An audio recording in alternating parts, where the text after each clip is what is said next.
Magandang araw mga sir. Sa vlog na ito, samahan nyo kami sa aming simpleng motor ride papuntang Colosboa sa Coyapo, Nueva Ecija. Isang biyahe na puno ng tanawin, sariwang hangin at masayang kwentuhan habang tinatahak namin ang mga kalsada papunta sa tahimik at magandang lugar sa probinsya.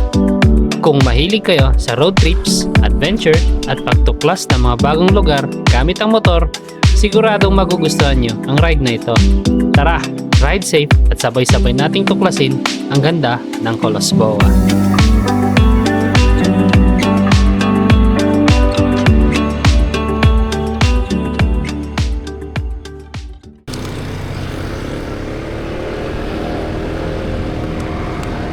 Mga sir, nag-start tayo ngayon dito sa bayan ng Manawag, Pangasinan.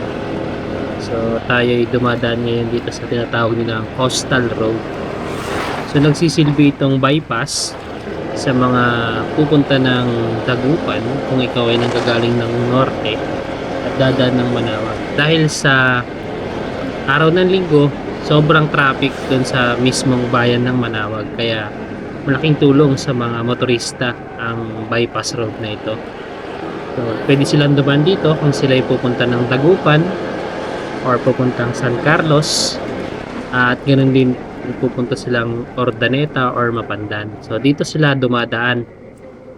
So mapapansin nyo may mga dumadaan ding truck dito dahil maluwag ang traffic dito.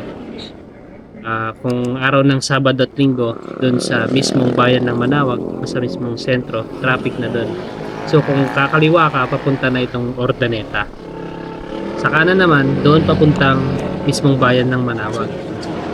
Dito, dadaan tayo sa ilang barangay tulad ng Liksi, Kapambanan, Inamotan, tsaka bayan ng Ordaneta.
Binabaybay na natin ngayon ang bypass road ng Urdaneta.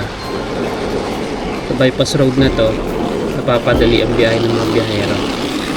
Kung ikaw ay magagaling ng norte papuntang Manila, nadadaan ng MacArthur Highway, maganda ang daan na to. Dahil sa bayan ng Urdaneta, sobrang traffic araw-araw. Kaya laking tulong ang daan na to upang maibsan ng traffic sa mismong bayan ng Urdaneta.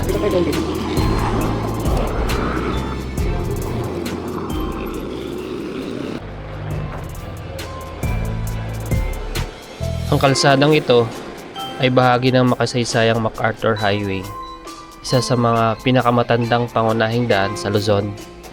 Kilala rin ito ng maraming biyahero bilang Manila Road dahil ito ang nagsisilbing pangunahing ruta papunta at palabas ng Maynila. Dumaan ang kalsadang ito sa iba't ibang probinsya tulad ng Bulacan, Pampanga, Tarlac at Pangasinan. Libo-libong motorista, commuter at mga lokal ang gumagamit nito araw-araw. Ngunit higit pa sa isang simpleng kalsada, ang MacArthur Highway ay bahagi ng kasaysayan ng Pilipinas. Pinangalan nito kay Douglas MacArthur, ang general na tumulong sa pagpapalaya ng bansa noong ikalawang digmaang pandaigdig.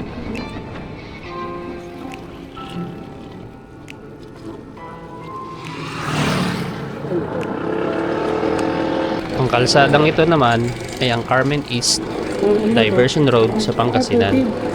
Isa ito sa mga mahalagang daan na nag-uugnay sa silang at kandurang bahagi ng bayan ng Carmen.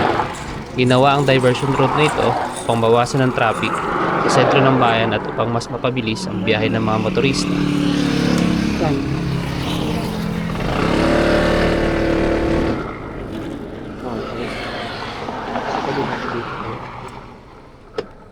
Kami muna nagpahinga sa lugar na to katapos ng higit isang oras na nabiyahe namin, at napansin ko maraming nagtitinda dito ng tubig.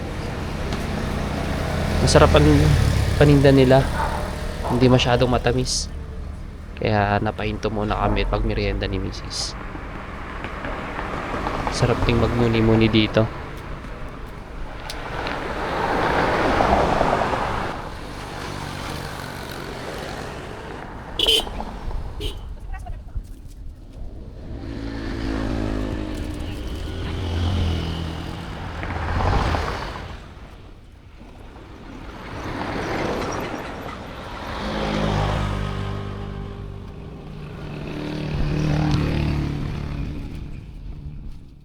Magkano daw? Aning ano, 50. Ah. Sarap. Sarap po. Okay po.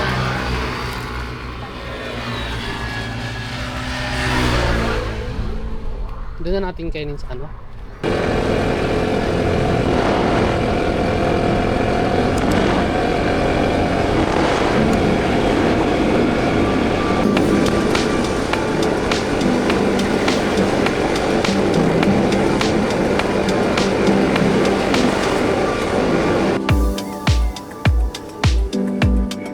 First time natin dumaan dito, no?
Ito na nga mga sir, malapit na tayo sa boundary ng Nueva Ecija.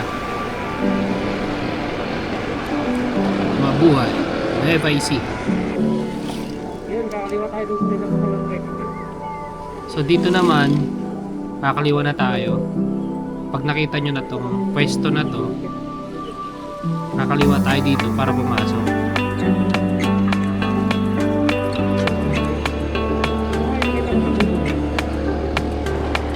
Sa lugar na to, napakalawak ng green na makikita. Nakaka-relax yung hangin. Kaya tawag doon dito.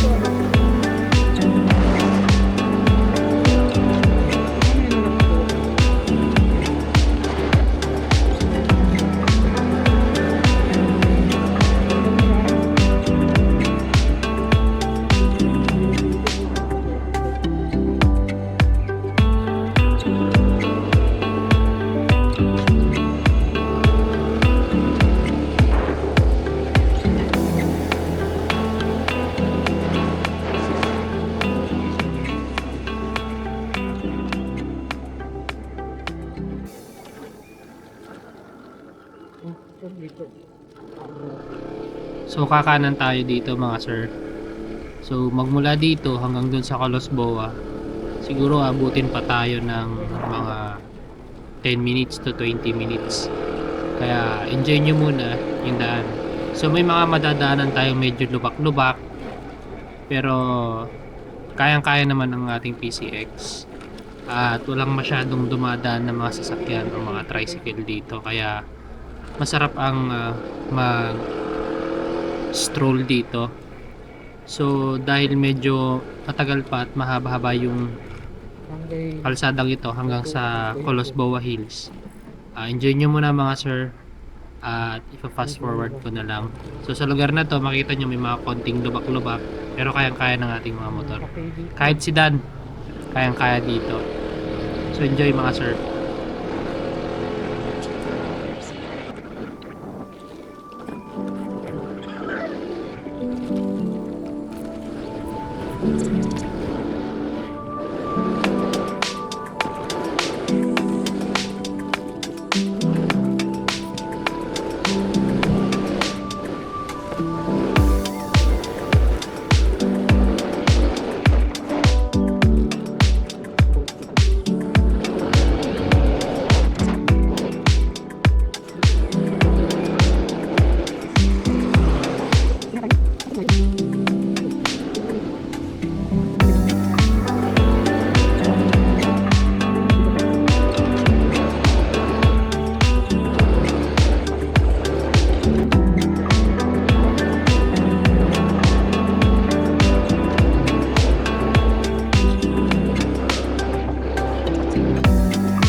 Ito na nga mga sir, nakarating na tayo sa Colosboa Hills. Papasok na tayo sa entrance. Hello po.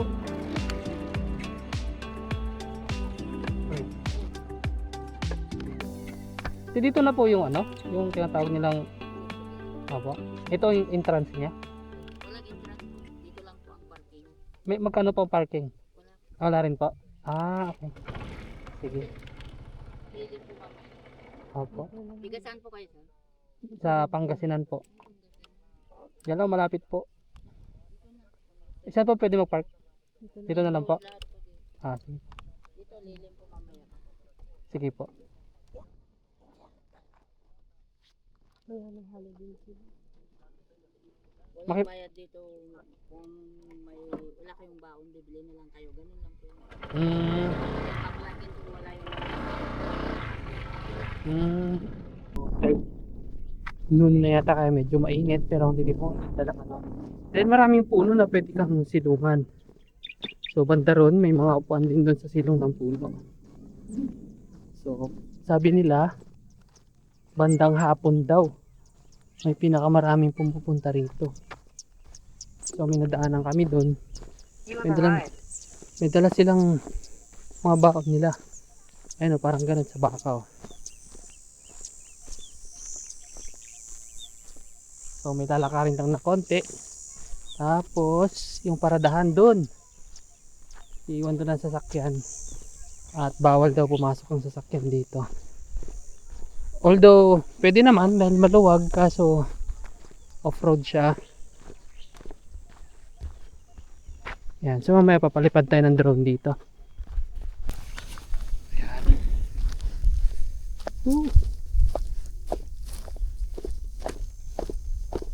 Ayan, medyo malilim na. Ano doon, ang ganda oh. Oh, daming mga basura lang dito. Sayang, sinisira. Oh, grabe, ang ganda ng lugar. Oh, parang ganito rin yung sa may Don Benito sa Posorobio, di ba? Pero siguro pag sa time ng medyo tag-ulan, nagkukulay green yung mga yan. Brown na siya ngayon eh. Dahil summer na nga. Pero tignan mo yung bakaw. Parang wala lang sa kanya yung init. Tignan natin dun sa pinakamataas. Tapos palipad tayo ng drone. Matarik ito.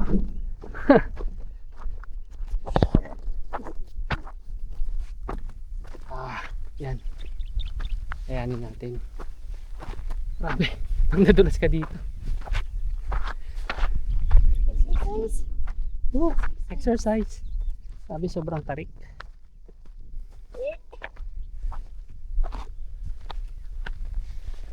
Ito na tayo sa pinakamataas. Wow.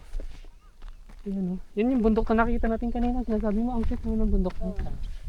Yun na pala yun.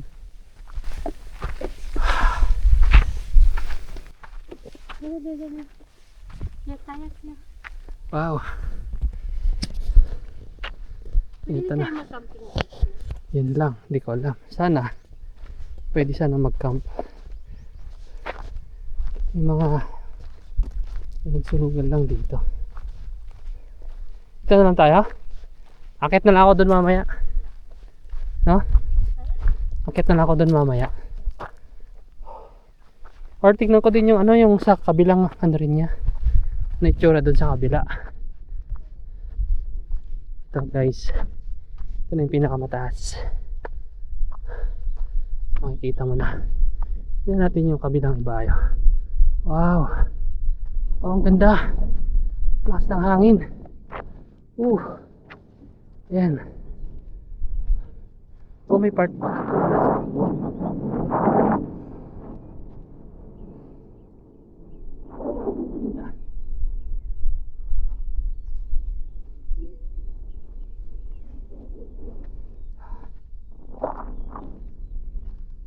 Saan tayo? Yan. Galing tayo doon. Doon tayo galing. So yan yung paikot. 360. So meron din doon. Wow. Uy, baka mahulog ka dyan. Tandaan lang. Malilim ba dyan? Tandaan lang. Ha? Pupunta. Diyan ako, pwede naman yata dyan eh. Ingat lang. Sobrang matarik. Baka kung matisod ka dyan, gugulong ka dyan. Saan? Meron kang ano. Ayun, may content ka tuloy pag nahulog ka dyan.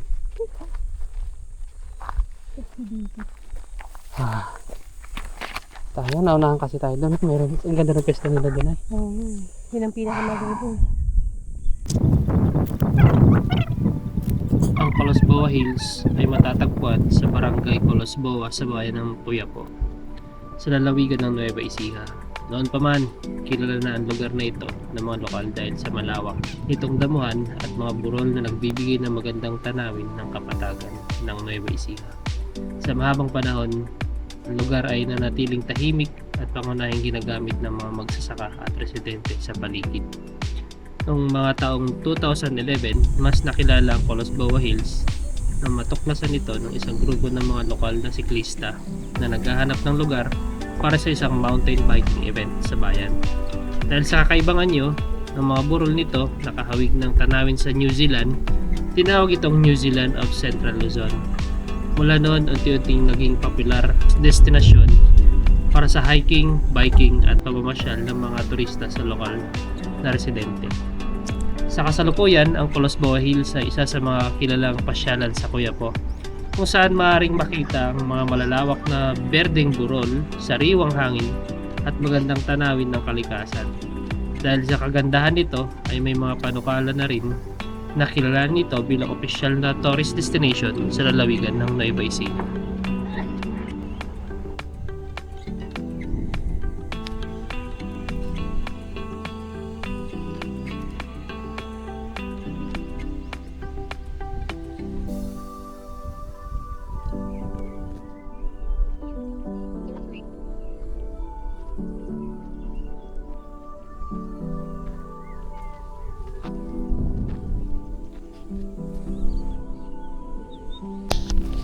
Uwi na tayo guys.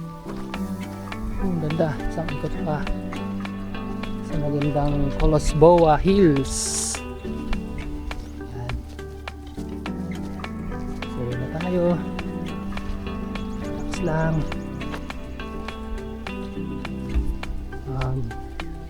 Past 2 PM na pero medyo mainit pa rin.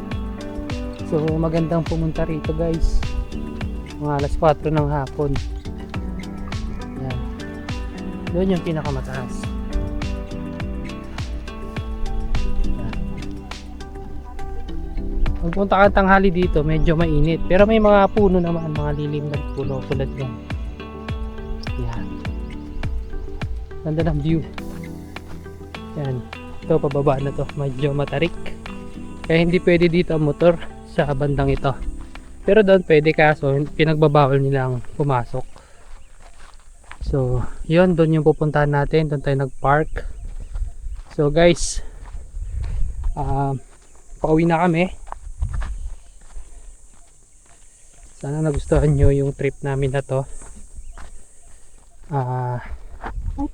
Kung bago ka lang sa channel na to, hit mo lang yung like, subscribe ka na rin. Bilang tulong na rin sa aming mga maliit na content creator.